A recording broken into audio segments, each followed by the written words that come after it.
कहने का मतलब ये है कि इंडिया में सब घोटालेबाज है क्या? सब घोटाला करता है क्या?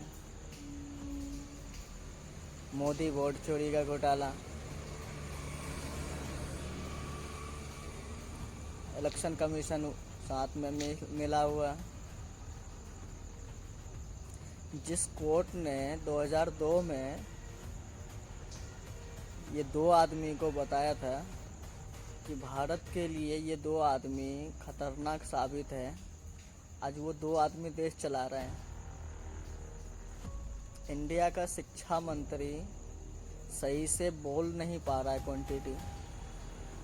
भैया अगर समझ में ना आए तो इकाई दाई सैकड़ा हजार कर लेता, इतना तो कर ही सकता था ना यार। मुझे ये भी बात समझ में नहीं आती है कि कुछ दिन पहले डोनाल्ड ट्रंप को बोल रहा था मोदी कि my best friend is Donald Trump. अभी तो 25% मतलब टैरिफ लगा दिया। टैरिफ क्या होता है हम समझाते हैं आपको। टैरिफ उसको कहा जाता है कि इंडिया का कोई भी सामान अगर अमेरिका में अगर बेचा जाता है तो यहाँ से तो 100 रुपये में ही खरीदेगा वो,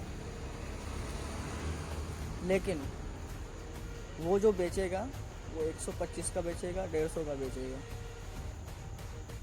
और वही सामान अगर कोई दूसरा देश वाला 100 रुपये में ही देता है तो वहाँ का पब्लिक वही 100 रुपये का सामान खरीदेगा, 125 रुपये वो क्यों देगा, 25 रुपये एक्स्ट्रा क्यों देगा? तो जाहिर सी बात है इसमें बिजनेस में घाटा होगा, बिजनेस में नुकसान होगा। जब बिजनेस में नुकसान होगा, घाटा होगा, वहाँ कोई सामान खरीदेगा नहीं तो जाहिर सी बात है सप्लाई कम होगा। जब सप्लाई कम होगा तो इंडिया का अर्थव्यवस्था में मतलब प्रभाव पड़ेगा। जब इंडिया का अर्थव्यवस्था में प्रभाव पड़ेगा तो जाहिर सी बात है जीडीपी गिरेगा। जीडीपी जब गिरेगा तो डॉलर कम होगा। 2014 से पहले 49 लाख करोड़ का कर्ज था इंडिया के ऊपर। 2014 के बाद 2025 आते आते 249 लाख करोड़ का कर्ज है। मुझे ये चीज़ समझ में नहीं आता कि अंधभक्त के दिमाग में क्या समझ में आता है, उसको क्या बैठता है। मोदी राहुल गांधी ने अभी मतलब इलेक्शन का जो ये निकाला है, अभी जो बम हो रहा है बिहार में, एक आदमी का रिपोर्ट आया, उस आदमी का 139 बच्चा है, एक आदमी का। और एक चीज़, और वैसा बतेरे बाप का नाम ABCDEFGXYZ कुछ नहीं। एक आदमी 10 मरतबा 15 मरतबा वोट गिराता है।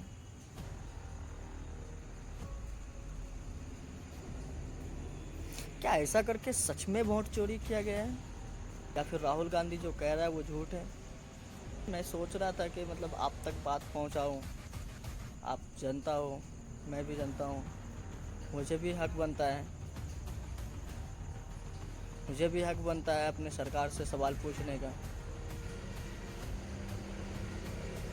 और नीतीश कुमार जी से मतलब एक सवाल तो और पूछना था क्या कि भैया 70,000 करोड़ का जो घोटाला किए हो तुम अकेले ही खा लिए या फिर साथ में और भी पार्टनरशिप में सब है? नाम भी तो बता दो।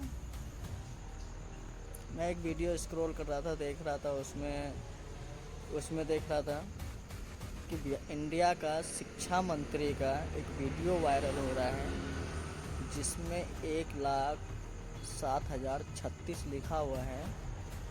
तो वो क्या पढ़ रहा है? 1,76,036 पढ़ रहा है। फिर बोलता है सॉरी नहीं 10,736। फिर बोलता नहीं भैया, जिस देश का शिक्षा मंत्री को सही से क्वांटिटी बोल नहीं पा रहा हो, वो शिक्षा मंत्री है। बाकी अमित शाह का तो बात ही अलग है। वो तो कभी बोलता है दोस्त 2049 में देश आज़ाद हुआ है, कभी बोलता है 1849 में देश आज़ाद हुआ है। जिस देश का प्रधानमंत्री बच्चा अगर उनसे मिलने जाए तो कपार में पैसा लगा करके पीछे से मारता है, ऐसा करता है। उनको नॉलेज देना चाहिए, उनको एजुकेशन का, शिक्षा का बात बताना चाहिए।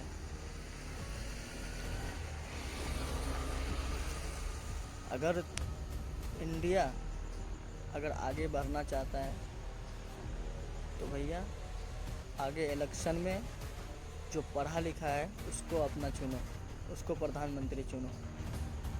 अगर एजुकेटेड मंत्री रहेगा तो भारत का विकास होगा, नहीं तो फिर जैसे गुलामी करता था पहले वैसे ही गुलामी दोबारा से करना पड़ेगा। जय हिंद, जय भारत।